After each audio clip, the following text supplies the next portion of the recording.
né, era justamente disso aqui, né, homologia.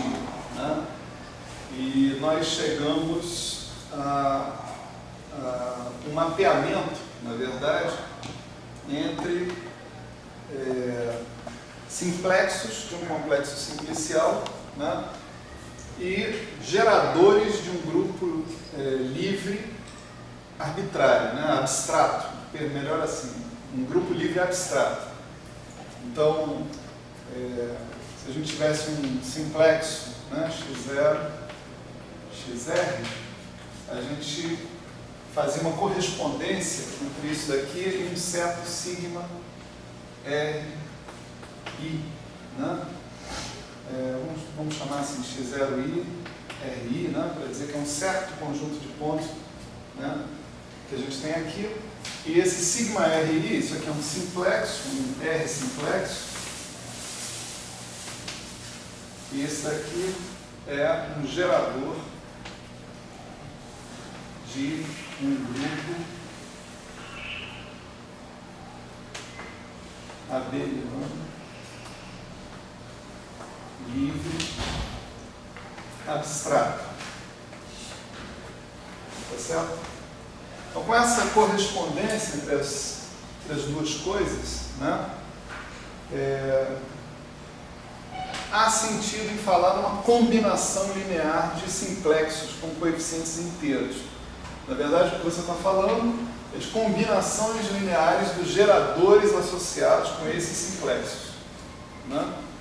Você tem um certo indivíduo C, né, que você atribui dessa maneira, soma de I igual a 1 até IR, né, que é uma combinação linear desses geradores que estão aqui. Né? Vamos chamar isso aqui de NI sigma RI. Né? Isso daqui é o que nós chamamos de uma cadeia. E o conjunto das cadeias, né, a gente denotou por esse símbolo, o conjunto das R cadeias, que são combinações lineares de R simplexos, né, pertencentes a um certo complexo simplicial K, né, nós chamamos de CR de K. Né. Então, tudo isso muito formal, etc. e tal, na verdade, nós estamos falando do quê? Estamos falando de, essencialmente, de curvas, superfícies, volumes, coisas desse tipo, né, que estão associados aqui com esses caras. Nem sempre há uma interpretação geométrica clara quando todos esses n's são diferentes uns dos outros. Né? Quando todos os n's são iguais a um mesmo n, aí você poderia dizer, olha, isso daqui é esse caminho aqui percorrido n vezes, ou m vezes. Né? Mas se os n's forem todos diferentes uns dos outros, você não tem muito o que dizer, né, geometricamente sobre esse cara. Então, definidas as cadeias, né, o próximo passo que nós demos na aula passada foi a definição de uma operação que levasse de uma R cadeia numa R-1 cadeia. Né? Essa operação foi chamada operação de fronteira, operador de fronteira. Né? E vamos dizer que a ação desse cara sobre um simplexo padrão, né? Vamos dizer, um R simplexo padrão, é descrita ou definida, né, dessa maneira, né? I igual a 0 até R, né, menos 1 elevado a R, x0, xi, xr. Né? Então, o que você fazia? Você definia uma combinação linear com sinais alternantes, tá certo? Onde os R-1 simplexos da sua combinação linear iam ser obtidos com você tirando o iésimo ponto da relação de pontos que caracterizava esses caras, né, de cada vez. Então, isso é claro uma combinação linear de R menos 1 simplexos te dá uma R menos 1 cadeia, tá certo? Então esse operador DR, né, ele leva de CR de K no CR menos 1 de K, né? E a grande jogada com esse operador DR é que ele é um operador nilpotente, né? Então, se você tiver uma R mais 1 cadeia, né, e você aplicar o operador DR mais 1 sobre essa R mais 1 cadeia, você vai obter uma R cadeia.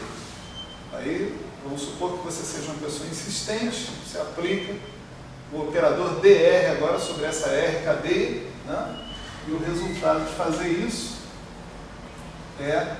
chega, né, para por aqui. Não dá para ir mais longe do que isso, né? Então você pode aplicar o operador de fronteira no máximo uma vez, a segunda vez que você aplicar isso já é trivial, né?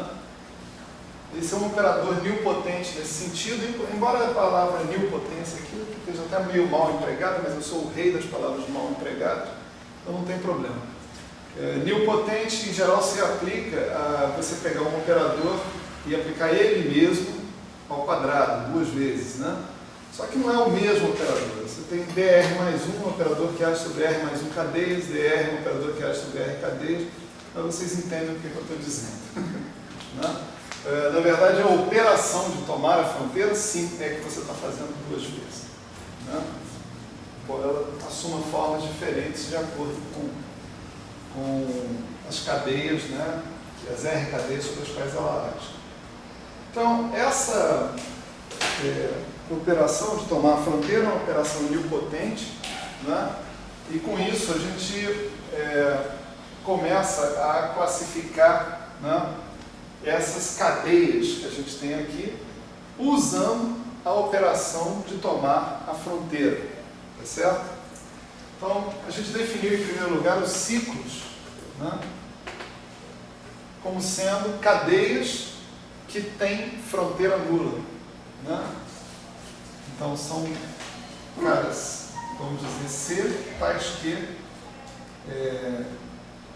uma R cadeia, né, tal que a fronteira dessa R cadeia é 0. Né?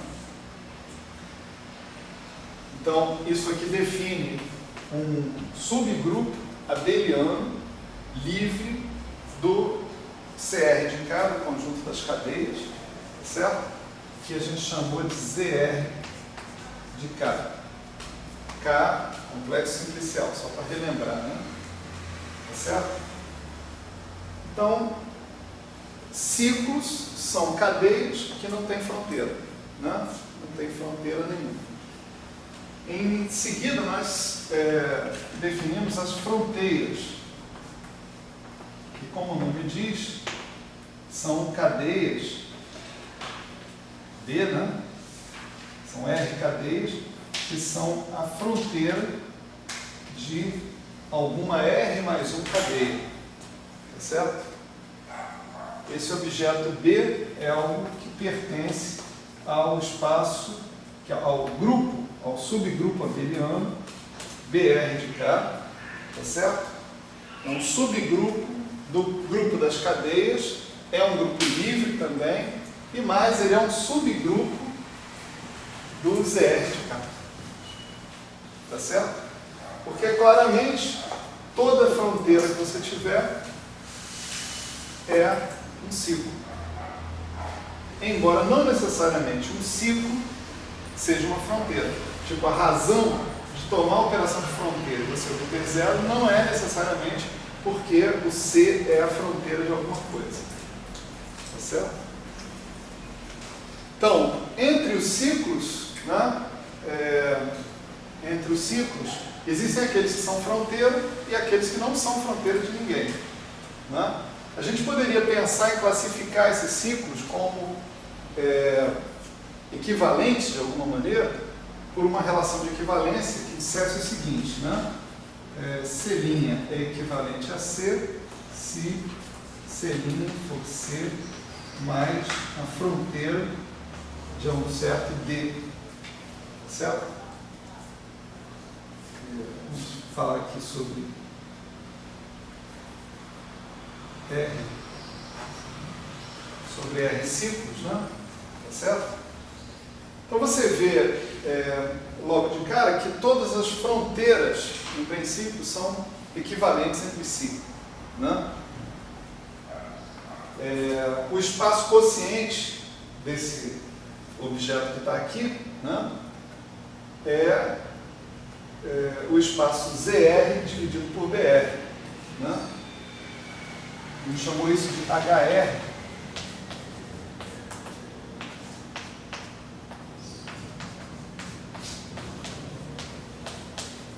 E isso foi o que nós definimos como o RS grupo de homologia.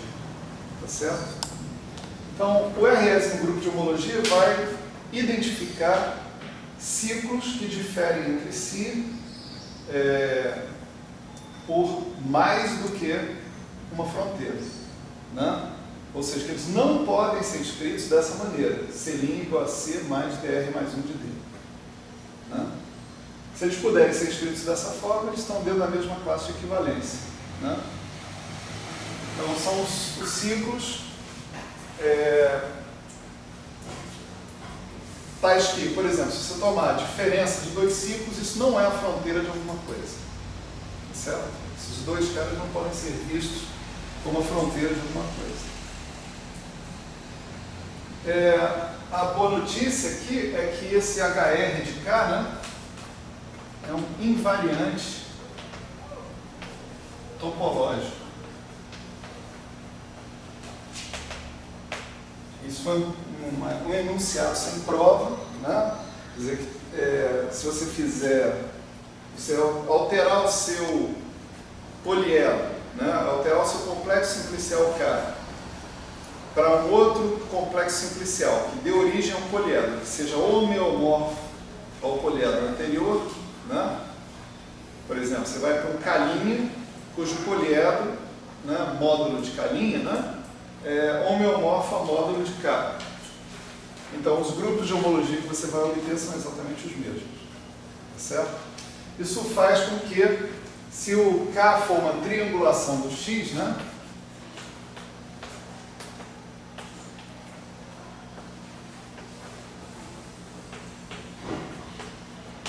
X um certo espaço topológico, né, então você possa definir os grupos de homologia do teu espaço X exatamente como os grupos de homologia do teu espaço K, certo? Do teu complexo simplicial K. Essa definição do grupo de homologia de um espaço X topológico arbitrário. Arbitrário em termos, ele precisa ser triangular. Você tem que poder triangular o cara, né?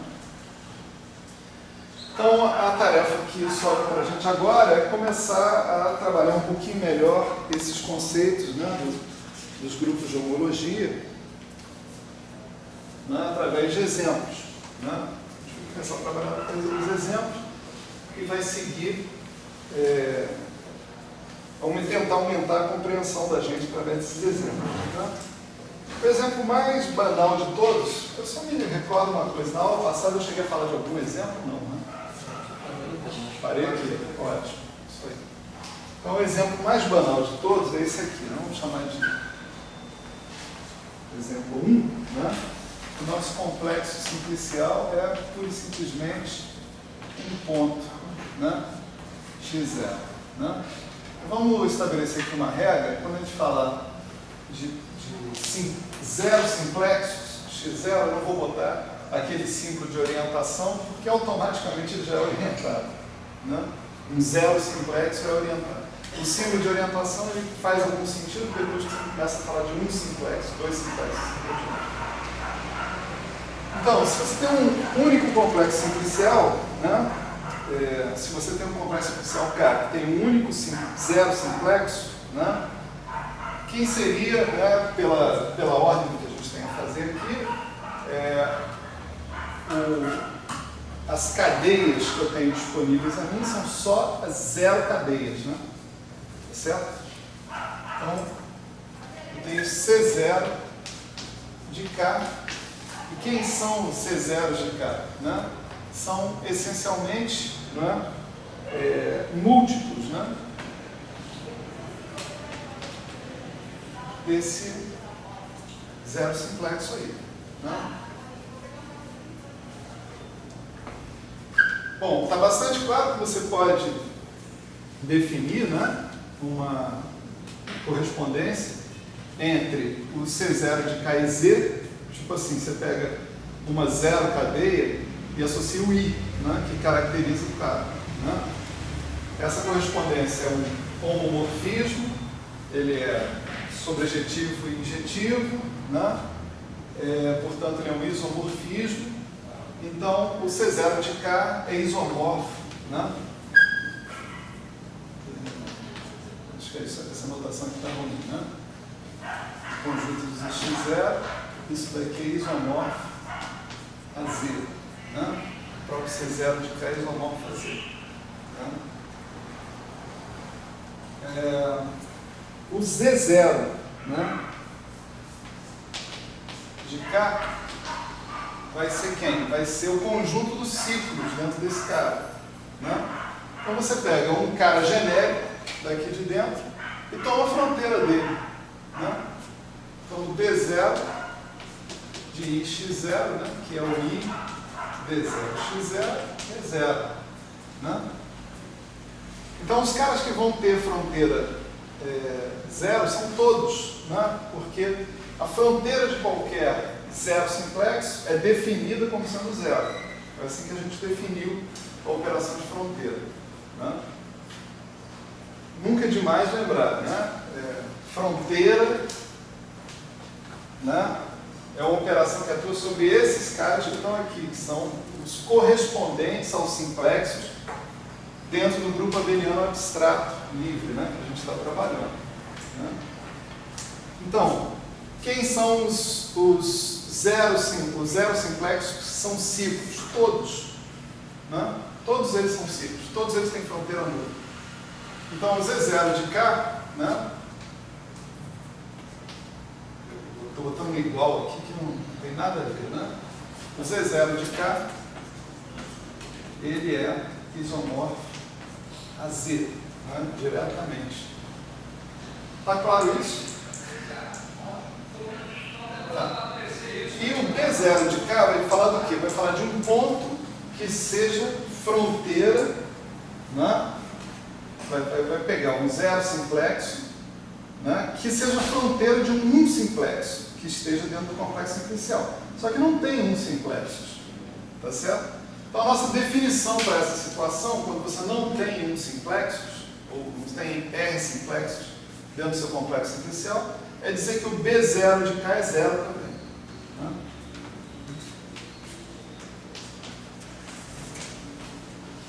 Tá certo? Bom, então, imediatamente você pode calcular o teu H0 de K, né? Esse vai ser o Z0 de K sobre o B0 de K. E isso daqui vai ser simplesmente o Z, né? Isomorfo ao Z. Maravilha. Exemplo mais michuruca, né? Fazer o quê? Começar de baixo. Né? Vamos para o segundo. Né? Esse nosso segundo exemplo, a gente vai aumentar um pouco o nosso complexo simplicial. Ele vai ser um cara assim, ele vai ter dois zeros simplexos, né? E um simplexo, x0, x1, certo? Então vamos lá. Vamos começar de cima, né, dos simplexos, dos simplexos, né, porque você vê, eu não tenho dois simplexos, né? Não tenho dois simplexos. O máximo que eu tenho aqui é um simplexo. Então, eu não tenho nenhum simplexo que possa ser fronteira de algum dois simplexo ou de alguma dois cadeia, né? Porque eu não tenho dois simplexos. Né? Então, instantaneamente, eu observo que o B1 de K é igual a zero. Né? Ninguém é fronteira de um 2 simplexo, porque não há 2 simplexos, de 2 cadeias. Né? Então, B1 de K é 0, né? Consequentemente, o H1 de K é o Z1 de K sobre o B1 de K, ele vai ser o que eu vou chamar de Z1 de K, ele é isomórfico ao Z1 de K. Isso tudo é isomórfico, né? Certo? Legal. Então, o que nos resta aqui é calcular o Z1 de K para ter o H1 de K, né? Na mão. O Z1 de K vai ser o conjunto dos ciclos, né? Dos 1 ciclos. Então, o 1 ciclo mais geral, né? Vai ser esse cara aqui, C igual a M, X0, X1, né? Esse aqui é o 1 ciclo mais geral. Eu vou tomar a fronteira dele e impor que isso dá 0. Tá certo? Tomar a fronteira desse 1 ciclo mais geral e impor que isso dá 0. E ver qual é a condição que eu tenho que satisfazer. Né? Se eu pegar a fronteira de C, isso dá M, X0, X1 menos X0, né? Que é a nossa regra para calcular a fronteira. Se eu impuser que isso aqui é 0, né? Se eu impuser que isso aqui é 0, isso implica que o M tem que ser igual a 0. Né? Então, o único ciclo, o único 1 ciclo cuja fronteira é 0 é o próprio 1 ciclo nulo. Tá certo? Isso significa que o Z1 de K é igual a 0, né? Certo? Se o Z1 de K é igual a 0, então o H1 de K, que é isomórfico ao Z1 de K, vai ser igual a 0 também. Tá certo? Então, quando eu falo isso igual a 0, o que eu estou dizendo? Estou dizendo que é um grupo abeliano que só tem identidade. Tá certo? 0 é a identidade de um grupo abeliano. Bom, e o H0? H0, a brincadeira melhora um pouquinho, né? Para o H0, isso aqui é para o H1, né? Então, para o H0, eu tenho que me perguntar sobre quem é o C0 e sobre quem é o B0, né? O Z0, né? É todo mundo do tipo IX0 mais JX1, né? Se você pegar a tua 0 cadeia mais geral, ela é isso. Né? Toma uma operação de fronteira disso. Né? Como a fronteira de x0 é 0, a fronteira de x1 é 1, então a fronteira dessa combinação aí, já que a operação de fronteira é uma operação linear, né? Vai dar 0 também. Então todas as 0 cadeias são elementos, são ciclos. Tá certo? Todas as 0 cadeias são ciclos. Então, o nosso Z0, né, se você quiser, ele é isomórfico a Z mais Z. Não tem restrição nenhuma sobre I e J. Né? Tá certo? I e J podem ser quaisquer inteiros.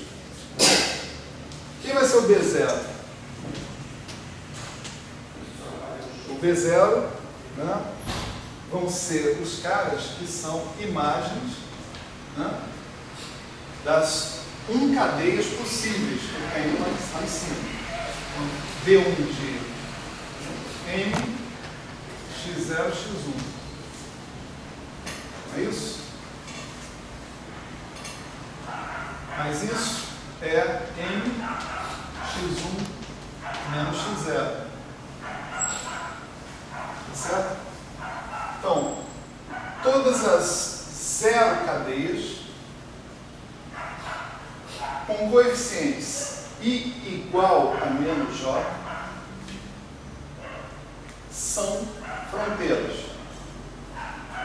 Isso daqui, né, I x0 mais J x1, além de ser o ciclo mais geral, é a 0 cadeia mais geral. Tá certo? Mas esse cara aqui não necessariamente é fronteira de ninguém. Para ele ser fronteira de alguém, é preciso que I seja igual a menos J. Que aí ele é fronteira de quem? De I x0 x1. Tá certo? Então, as zero fronteiras, né, elas são sempre desse tipo, né, são caras desse tipo. Então, esse cara que está aqui, ele é isomorfo a Z, tá certo? Agora, para você calcular o H0, né,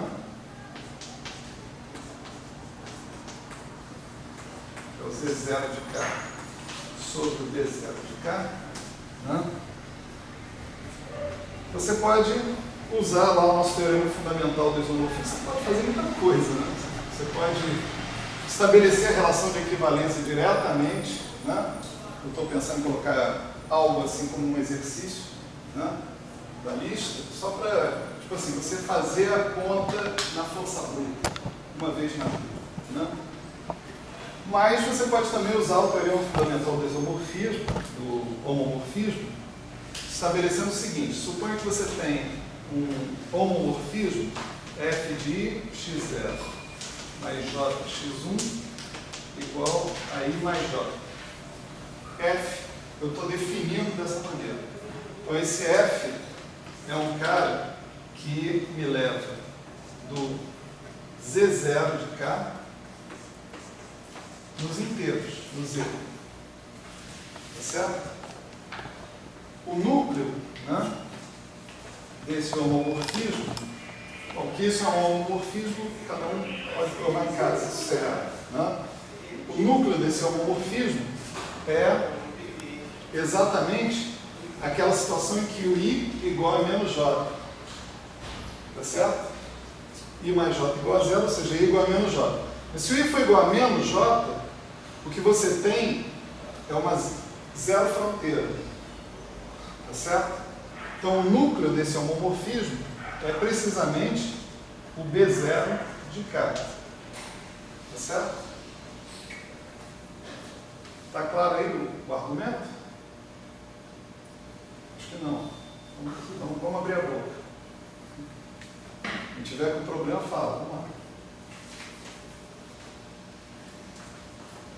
Núcleo de F vai ser aqueles caras aqui, ix0 mais jx1, tais que relação de F vai no zero. Para isso aqui dar zero, é preciso que I mais J seja igual a zero. Certo? É claro que I igual a J igual a zero dá zero, mas isso aí é trivial, né? O zero sempre pertence ao núcleo, né? Quem não trivial pertence ao núcleo, né? Os caras com I igual a menos J. Mas os caras com I igual a menos J são do tipo I, ou menos I, x1 menos x0, ou x0 menos x1, tanto faz, né? São exatamente caras desse tipo. Só que caras desse tipo são o B0. Certo? Então, todos os elementos desse tipo, que são todos os integrantes das fronteiras, das zero fronteiras, são o núcleo do nosso homomorfismo, né? E a imagem? A gente tem sempre que se perguntar nas duas coisas. A imagem é qualquer número inteiro que eu queira. Então a imagem do F é o Z, né? Tá certo? Conclusão, né? É o espaço de saída, Z0 de K, dividido pelo núcleo, que é B0 de K, é igual, é isomorfo ao espaço de chegada, que é o Z. Mas isso aqui é exatamente o H0 de K. Tá certo? Eu tenho Z mais Z sobre Z, né? Que pode funcionar desse jeito. Então, esse é um truque, né? Vamos dizer assim, para você calcular o 0S no grupo de homologia, que é talvez a primeira vez que a gente use, mas não vai ser a última. Né? Tá certo? Baseado no teorema fundamental do homomorfismo. Né?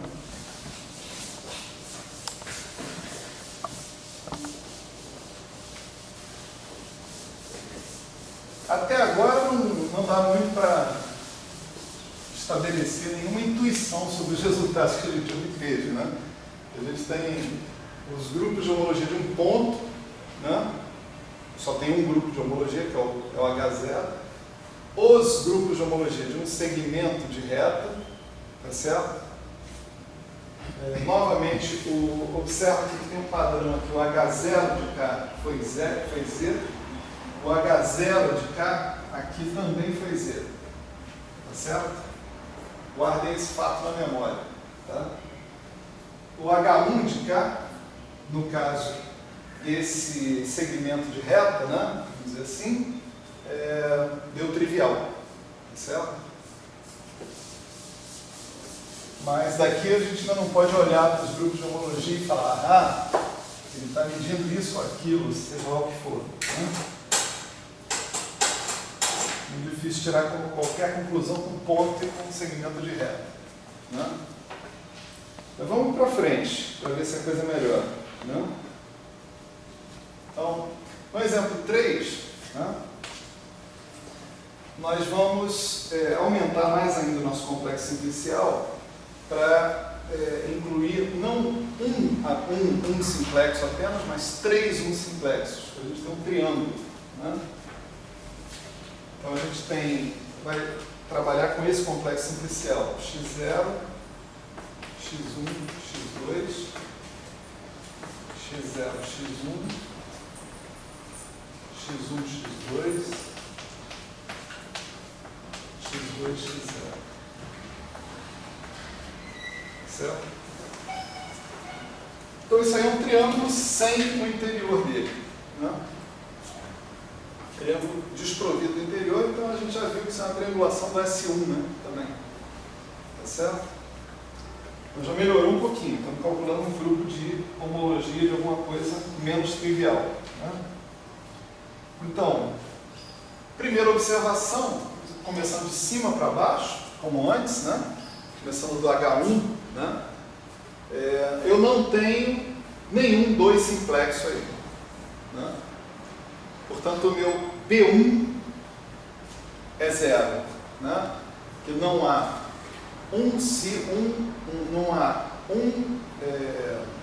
cadeias que sejam fronteira de ninguém. Tá certo? Então, B1 de cá é 0. Né?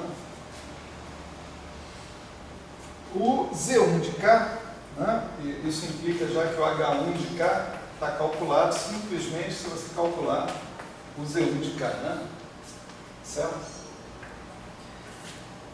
Para calcular o Z1 de cá, vamos observar o seguinte. A cadeia mais geral é essa aqui. I, que é 0, T1, X0, X1, mais J, X1, X2, mais K, X2, X0. Né? Essa é a cadeia mais geral. Se eu pedir que esse cara tenha fronteira nula, né?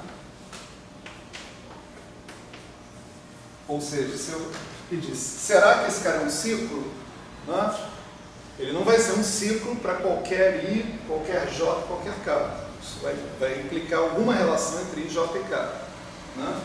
Então, para ele ser um ciclo, é preciso que a fronteira dele seja 0, e isso vai me dar o quê? Vai dar I, x1 menos x0, mais J, x2 menos x1, mais K, x0 menos x2.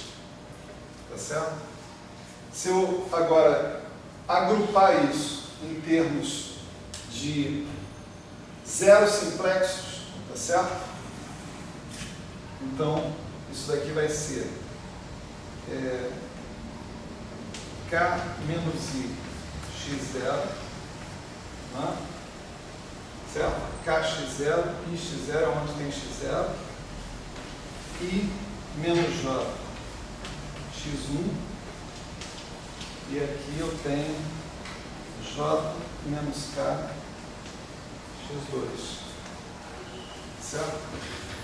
Se eu for pedir que isso aí dê 0, tá certo? Então, você veja, o que eu tenho aqui é uma combinação linear dos 3 geradores de 0 simplexos, associados com 0 simplexos, né? Dando 0. como isso é um grupo livre, né, o único jeito disso dar zero é os coeficientes serem zero.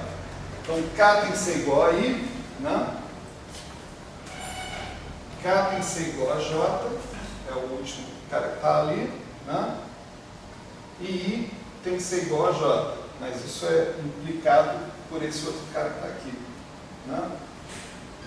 Então, o cara que vai ter fronteira nula é um cara onde I é igual a J igual a K, né? Os ciclos são caras desse tipo. I, x0, x1, mais x1, x2, mais x2, x0. Certo?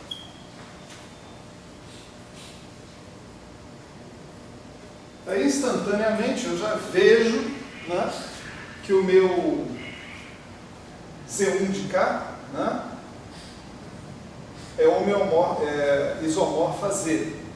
Né? Tem esse ciclo específico, ó, x0, x1, x1, x2, x2, x0, esse ciclo aqui, múltiplos dele. Né? Então basta eu dizer qual é o número que está multiplicando esse ciclo específico, né? Isso me dá um homeomorfismo, né? Vamos dizer assim, se for o caso, um isomorfismo, desculpa, entre o Z1 de K e o Z. Né? Outra coisa que a gente podia fazer aqui, né? Não vamos fazer, deixa isso quieto.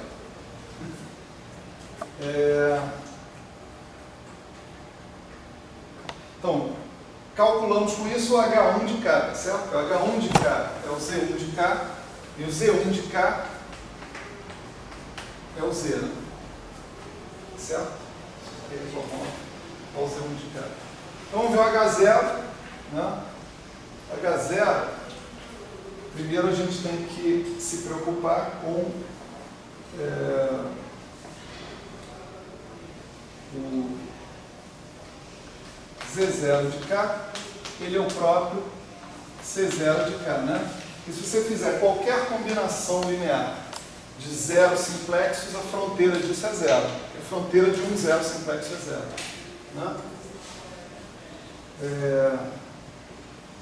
Bom, C0 de K, né, é esse conjunto aqui, né? IX0 mais JX1 mais KX2. Né?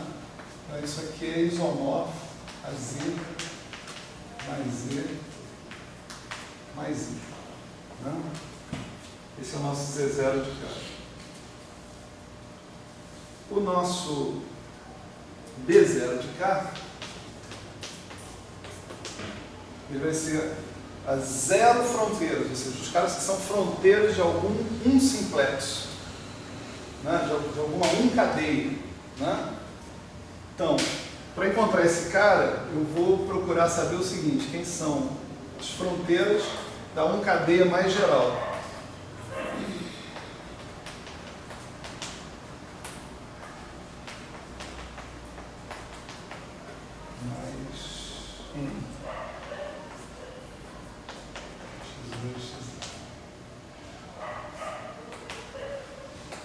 Isso aqui vai dar a mesma conta que a gente tem ali, né? A gente vai ter N menos L, X0, mais N menos L, X1, mais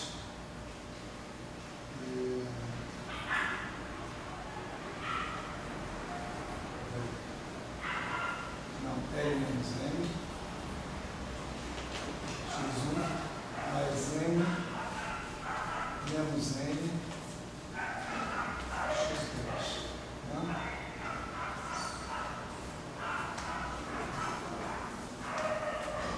Então,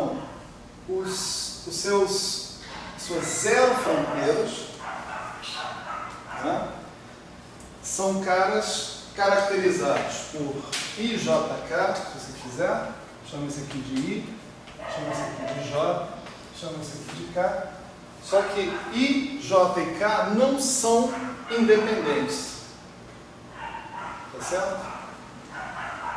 Você vê que se você somar I mais J mais K, você obtém zero. Tá certo? Então, dos números que você precisa para definir, né, uma zero fronteira, né, os 3 números que você precisa para definir uma zero fronteira, apenas 2 deles são independentes. Então, você tem uma estrutura do tipo Z mais Z. Tá certo? Aí nessa história. Para você confirmar isso, a gente pode fazer mais uma vez aquele truque lá do homomorfismo, né?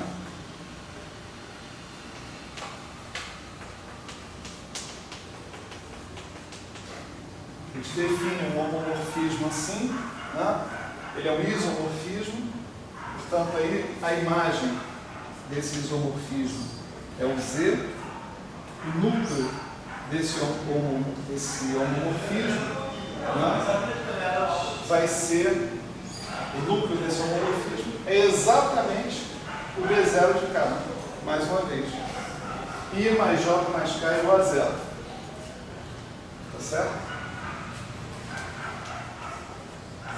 Conclusão, o H0 de K, que é o Z0 de K sobre o B0 de K, é homeomorfo, é isomorfo a Z. Z mais Z mais Z dividido por Z mais Z, essencialmente. Isso aqui.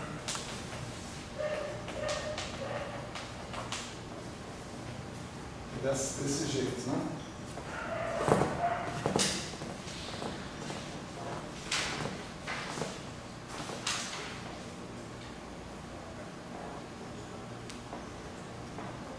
Bom, vamos lá. De novo, mais uma vez, né?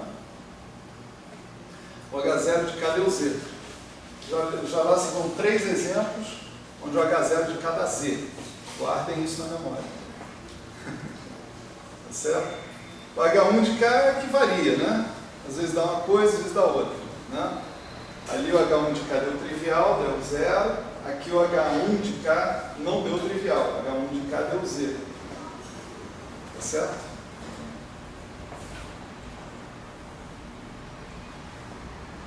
Interessante observar que aqui tem um buraco. Né? No círculo tem um buraco. E no intervalo ali não tem buraco nenhum. Certo? Aqui a coisa já começa a andar um pouquinho melhor, né? Vamos no exemplo 4, que é o mesmo exemplo anterior, com um 2 simplexo, que é o triângulo.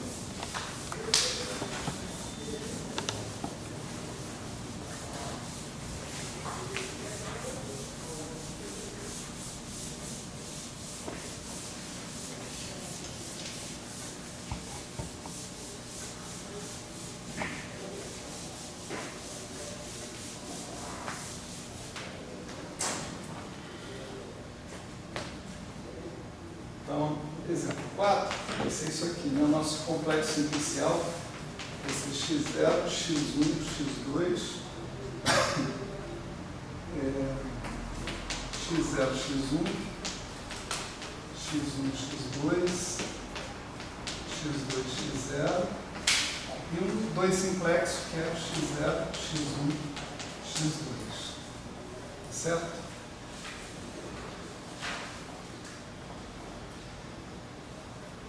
Bom, você vê que tem um que a gente já pode dizer que está calculado, né?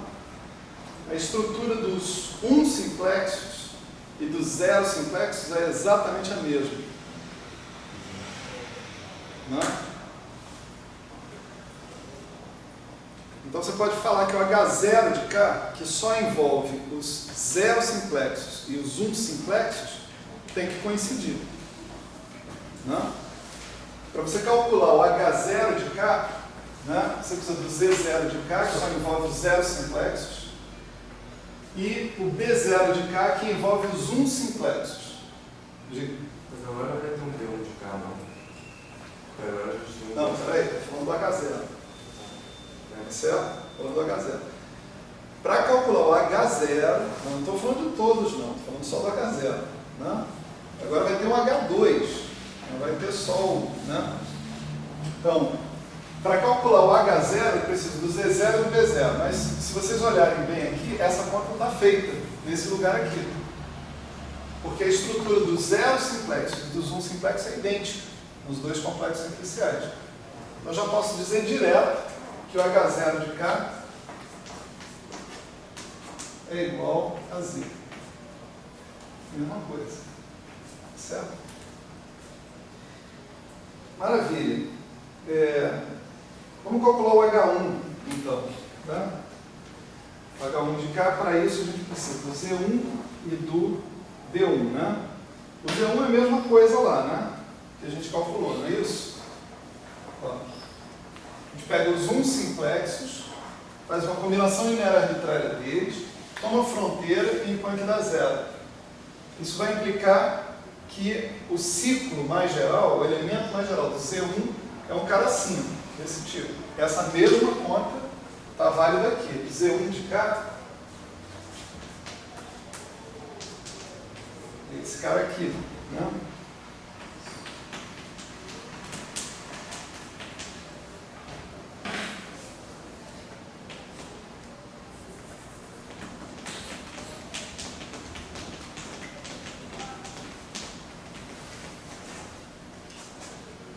Certo? Esse Z1 de K que está aí, ele é isomorfo a Z, né? Como antes. Né? O problema é o B1 de K. Quem é o B1 de K? Né? Ele vai ser os caras que são fronteira, né? Fronteira de algum 2 simplexo, mas agora sim, agora existe um 2 simplexo dentro do nosso complexo simplicial. Então, eu vou pensar no 2 simplexo mais geral. Tá certo? É um número vezes isso, né? E vou tomar a fronteira desse cara. Né? Então, vão ser os caras do tipo M, né? Sei lá, X0, X1, X2, né? Menos X0, X2 mais X0, X1. Isso aqui, ó, é a fronteira disso aqui, não é? Certo? Tiro o X0, tiro o X1, troco o sinal, tiro o X2, mantenho o sinal. Né? Então, essa aqui é a fronteira mais geral. Esse cara que está aqui é a fronteira de M, X0, X1, X2. Né? Há 2 fronteiras, né? Tá certo?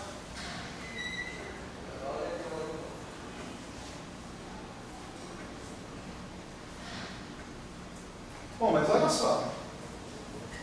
X0, X2, né? É a inversa de X2, X0, né?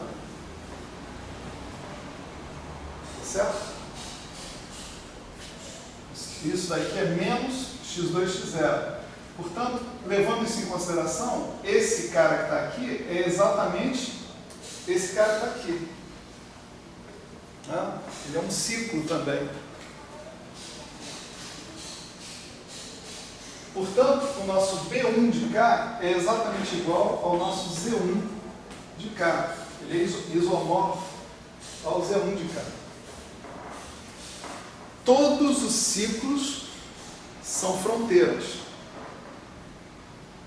Certo? Se todos os ciclos são fronteiras, então o nosso H1 de K é 0. Né?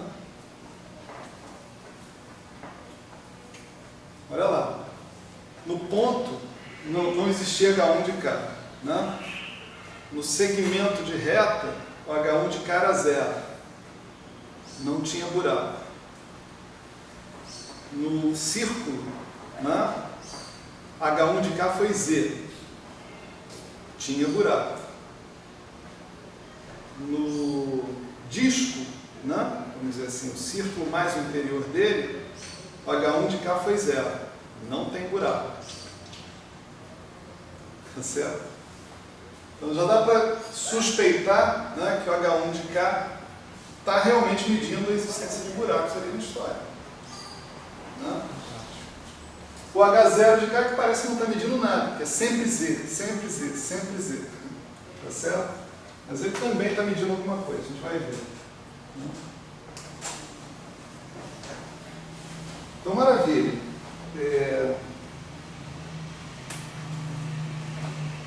Aqui tem uma novidade, que tem o H2, né? H2 de cá. Né? Para calcular esse cara, primeiro a gente tem que observar que o B2 de cá é 0, né? Porque não há 3 simplexos. Né? Eu não tenho ninguém que eu possa usar para ser fronteira, né, pela operação de fronteira. Não tem 3 simplexos. Então, B2 de cá é 0. O H2 de cá vai ser pura e simplesmente o Z2 de cá. Né? E o Z2 de cá, né, ele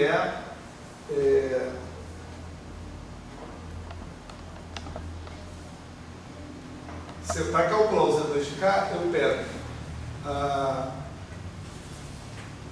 cadeia, 2 cadeia mais geral, que é essa daqui, né? Vamos dizer, M, X0, X1, X2, né? E eu calculo a fronteira dessa 2 cadeia e imponho que essa fronteira seja 0. Né? A fronteira dessa 2 cadeia vai ser M vezes alguma coisa aqui, né?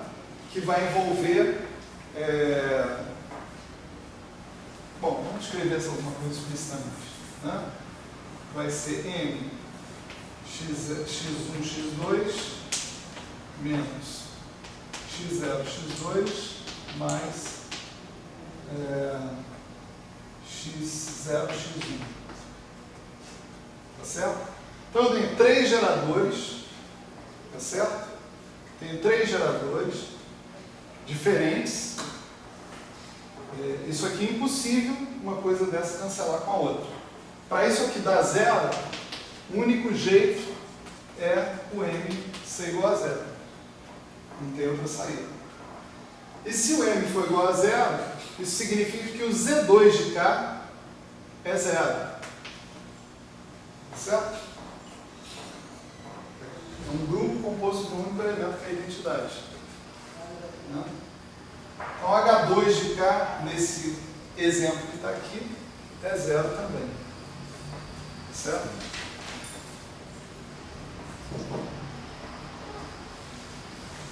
Maravilha. Né?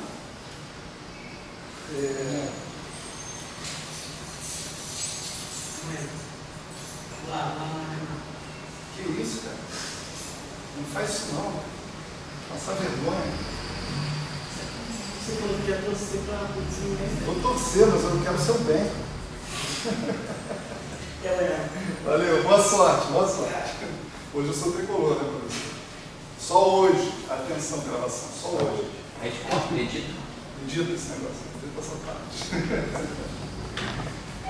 Vamos lá. Vamos parar um pouquinho para refletir, né? Vamos parar um pouquinho para refletir, para pensar, pelo menos esse fato aí do H0, né?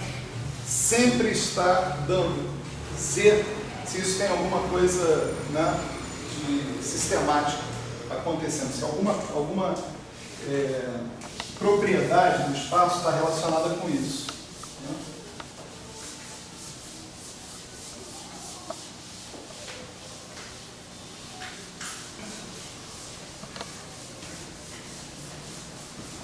O cara torce, mas não torce, né, cara? Oi? Eu estava rindo de mim mesmo. Ela torce, mas não torce. Não vai lá, não, você vai passar vergonha. Não, isso não é um torcedor, né?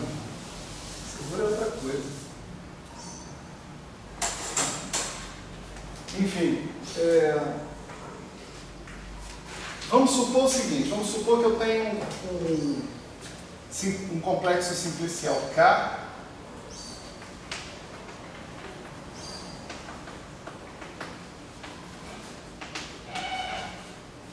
que seja conexo, tá certo?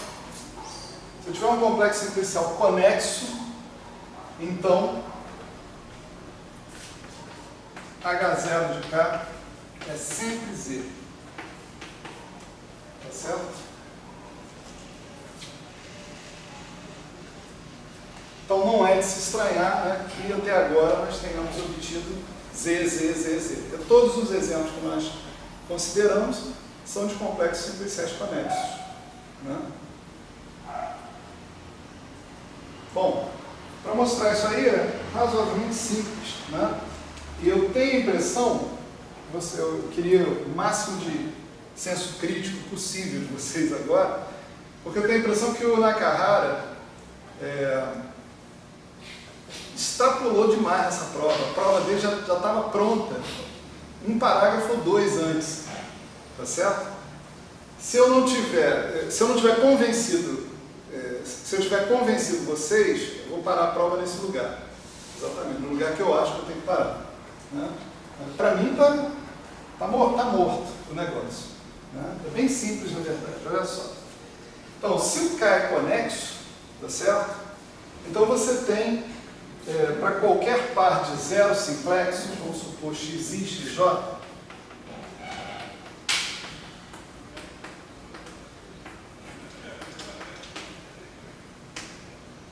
você tem uma sequência de simplexos que tal que a fronteira dessa cadeia de simplexos é exatamente xj menos xi, tá certo?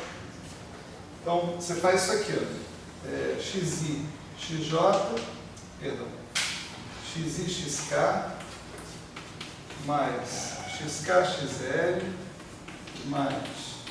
mais um bocado de coisa, aqui no final xm, xj, né?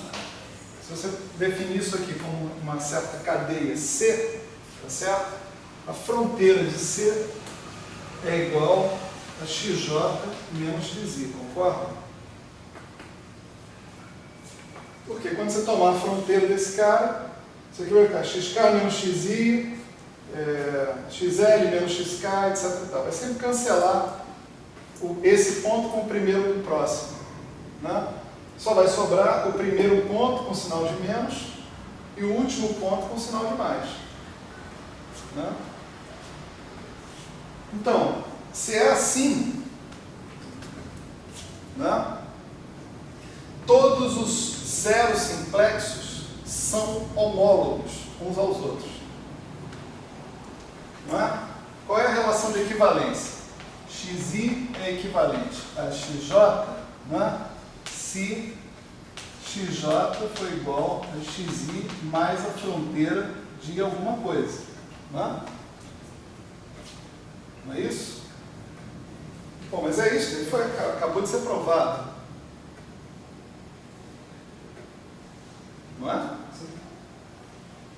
Provamos que xj é igual a xi mais a fronteira de C, né? Só passar xi para cá, né? Então, isso significa que xj e xi são quaisquer, né? São quaisquer zeros simplexos. Todos os zeros simplexos são homólogos entre si, só tem uma classe de equivalência, né? A classe de equivalência de xi é igual à classe de equivalência de xj, que é igual à classe de equivalência, sei lá, de quem, se você quiser, do x0. Certo? As classes de equivalência nos grupos de homologia, eles são os geradores, né, do grupo de homologia, né? Então, se você tem essa classe de equivalência, as classes de equivalência que restam são classes de equivalência do tipo n x0, né? Elemento mais geral de H0 de K. Tá certo? Mas se o elemento mais geral de H0 de K é assim, né? Então H0 de K é isomorfo a Z. Né?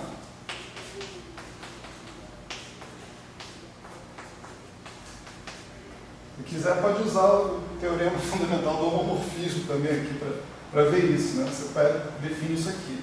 F de nx0 é igual a n. Isso é um homomorfismo, que é um isomorfismo. Né? A imagem é Z, o núcleo é 0. Tá certo? O núcleo desse cara é só o 0. Então,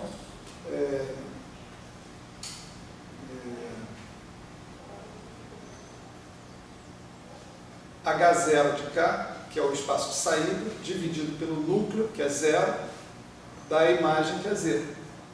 Né? Tá certo? Para mim, a prova acaba aqui. Não sei se é de acordo com vocês. Né? Eu na Carrara ainda elabora, faz mais um negócio, faz um troço que eu acho que está errado, inclusive. Mas, para mim, acabou. Morreu o assunto. Né? Então, se você tiver um complexo simplicial conexo, tá certo? O teu H0 de K é sempre Z. Tá? Então, o que significa você ter o H0 de K igual a Z é uma medida de se o seu complexo simplicial é conexo ou não.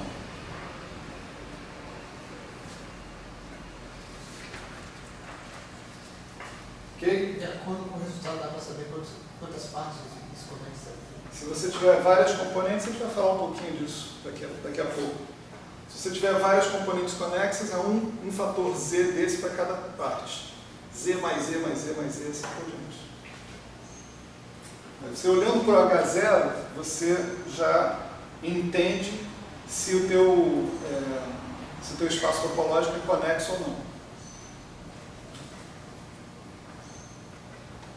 Se não for Z, ele não é conexo. Maravilha. Vamos agora para um maneiro, né? Um que realmente vai demandar esforço. Né? Em cursos anteriores, né, nessa hora eu fazia a conta inteira. Assim, ignorava completamente as coisas na Carrara e fazia a conta inteira. Mas eu estou achando que eu acho que a minha compreensão do assunto melhorou também, não sei. Né? Eu acho que fazer do jeito que na Carrara está fazendo pode ser um ganho, né, para a gente. De qualquer forma, só quero informar vocês que fazer a conta, entre aspas, assim, burramente, é factível, tá certo? Não é nada do outro mundo, né? Mas até por isso é melhor fazer como na Carrara faz, que é muito mais direto, né? Muito mais elegante também. Né? Então, a gente estava no exemplo 4, vamos para o exemplo 5, tá certo? O exemplo 5 é a fita de meios.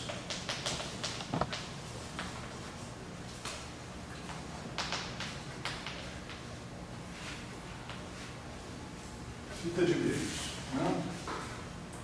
Para começar, a gente precisa da triangulação da fita de meios. Né? A gente já viu isso, já viu essa triangulação antes. Né?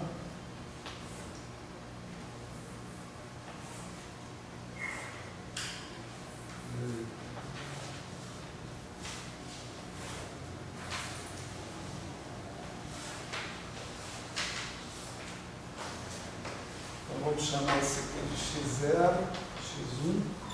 Então aqui é x0, aqui é x1. Aqui vai ser x2, x3, x4, x5. Tá certo? E a orientação aqui dos nossos dois simplexos é desse tipo, né?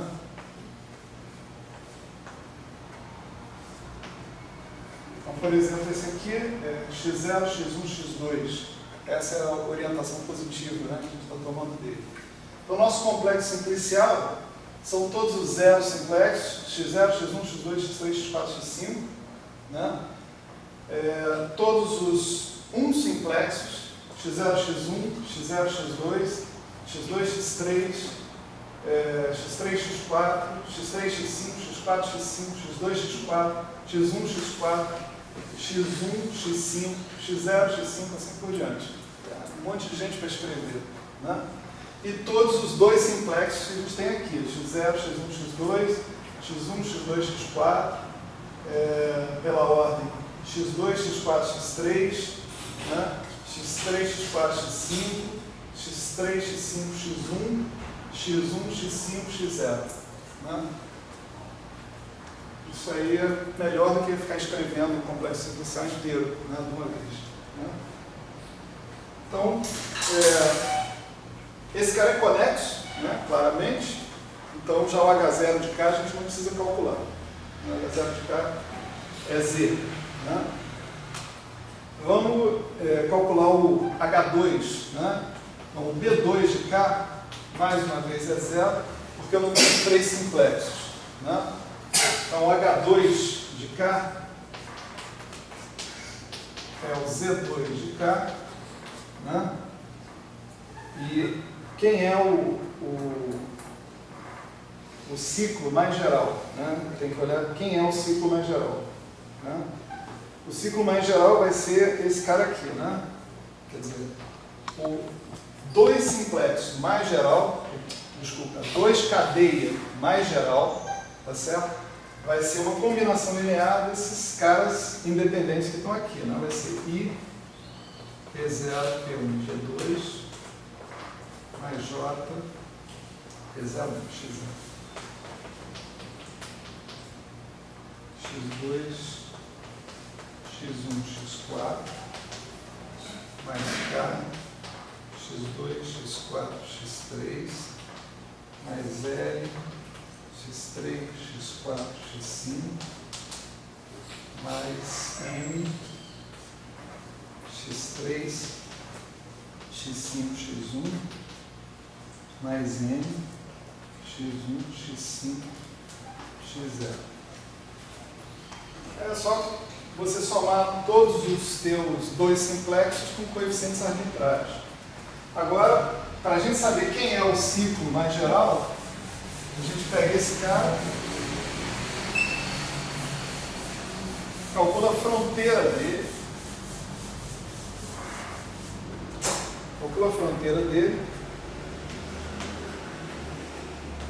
e iguala essa fronteira a 0. Tá certo?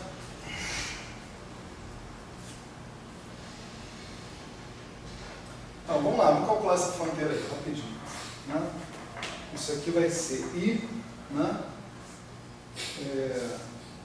X1, X2, menos X0, X2, mais X0, X1. Né? Mais J, X1, X4, menos X2, X4, mais X2, X1. Mais K, X2, X4, X3, menos X2, X3, mais X4, X3. Mais L, X4, X5, X3, X4,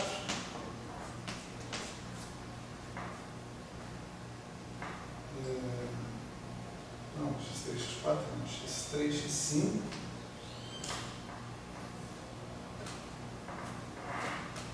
mais X3, X4. Mais M, X5, X1, menos X3, X1, mais X3, X5. mais N.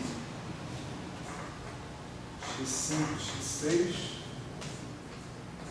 menos X1, X6 mais X1, X5. Oi. Ali no K, você repetiu 2 vezes X4, X3. X2, X4, né?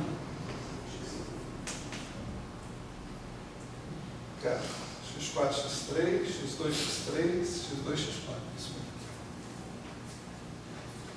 Então, beleza. Se eu estou dizendo que isso aqui tem que ser 0, né?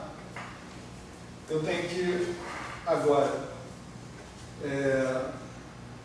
agrupar, né, todos os coeficientes que estão multiplicando o mesmo gerador, o mesmo o mesmo 1 simplexo, né, e igualar os coeficientes a 0, porque isso é um grupo livre. Né? Mas a tarefa é grandemente simplificada pela seguinte observação, olha só. X0 e X2, tá? Só aparece aqui, não aparece mais em lugar nenhum. X0 e X2. Não tem aqui, não tem aqui, não tem aqui, não tem aqui, não tem aqui. Então, na nossa soma final, X0 e X2 vai aparecer multiplicado por I. Tá certo? Vai ser I X0 X2 mais alguma coisa. E não tem mais nada dependente de X0 e X2. Se eu estou falando que isso tem que ser igual a 0, só tem uma saída. I tem que ser igual a 0. Tá certo? Então esse cara aqui é o cara decisivo para que I seja igual a 0. Aqui tem outro cara que não se repete, que é o X1, X4. Ó, X1, X4 não está aqui, não está aqui, não está aqui, não está aqui, não está aqui. Ele é multiplicado por J na soma final. Então J vai ter que ser igual a 0 também. Né? E assim, cada uma dessas aqui vai ter um cara que não se repete mais, né, em lugar nenhum. É o X1, X4, o X2, X3, é o X4, X5, o X3, X1 e o X5.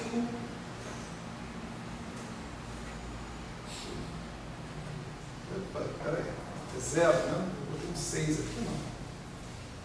0. Né? Eu mesmo estou lendo 6, né? X5, X0.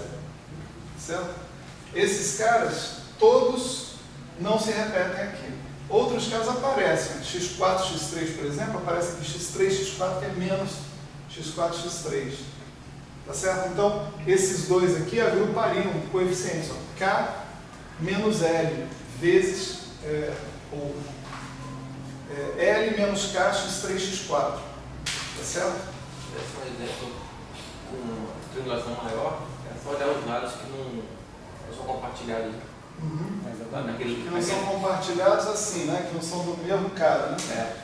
Exatamente. A gente vai usar essa técnica daqui a pouco. Né? Então você tem, ó, I, J, K, L, M, N, tudo tem que ser 0. Certo? Então, o único jeito de você ter dois cadeias de fronteira nula é se essa cadeia for 0. Tá certo? Isso implica que o Z é igual a 0. Consequentemente, o seu Z2 de cá é 0. Tá certo? Então, o que resta calcular aqui é o Z1, é o H1 de cá, e esse é foda, né? Pode imaginar que vai dar trabalho. Né? Mas aí é que tem os truques do Nakahara. Né? Vamos lá. Ele diz o seguinte: vamos procurar os loops que fazem circuitos completos. Então está na hora do giz colorido, né? aquele dia a gente usou os giros do Fluminense e deu sorte para o Fluminense ou deu azar? Não lembro. Só Deus sabe, né? Então não vamos arriscar, vamos usar um giz qualquer, aleatório. Quando você falou que era torcedor pessimista. Pessimista. Você é um Bom, tipo pessimista. sempre bom ser pessimista. Tipo, vou torcer, mas vai passar vergonha. É verdade. Estou torcendo contra mim mesmo, mas enfim.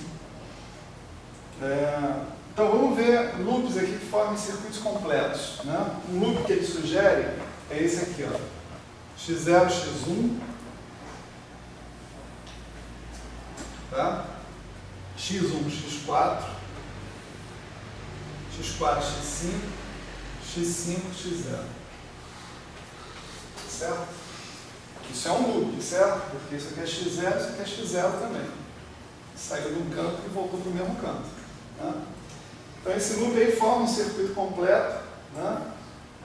E ele diz o seguinte, que todos os outros circuitos completos que você conseguir imaginar são homólogos a múltiplos desse cara que está aí. Vou chamar esse cara de Z. Né?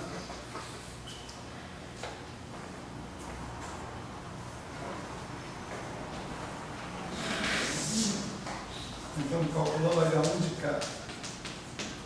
Então, vamos escolher esse Z aqui, que ele é assim: x0, x1, mais x1, x4, mais x4, x5, mais x5, x0. Né? Aí ele diz o seguinte, por exemplo, né, pega um outro loop que você tem aí, né, pega um zelinho, que seja esse cara aqui, ó, x1, x2, x2, x3, x3, x5, x5, x1. Então vamos lá. O zelinho, mais uma cor. O zelinho é esse cara aqui. x1, x2, né? x2, x3, x3, x5,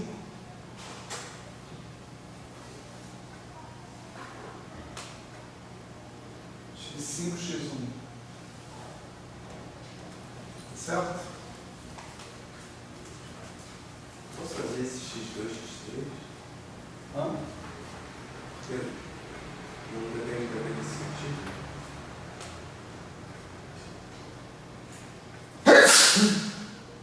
Fala de novo. É que não precisa seguir aquele sentido, não. Não. Eu posso escrever ali menos x2, x3, ou mais x2, x3, ou menos x3, x2, não tem problema nenhum. Se eu botar um menos ali na frente, x2, x3, fica x3, x2. Não tem problema nenhum nisso. Agora que visualmente, né, dá para observar que esse loop aqui, né, entre esse loop e esse aqui, tem uma região da qual os dois são fronteira. Tá certo?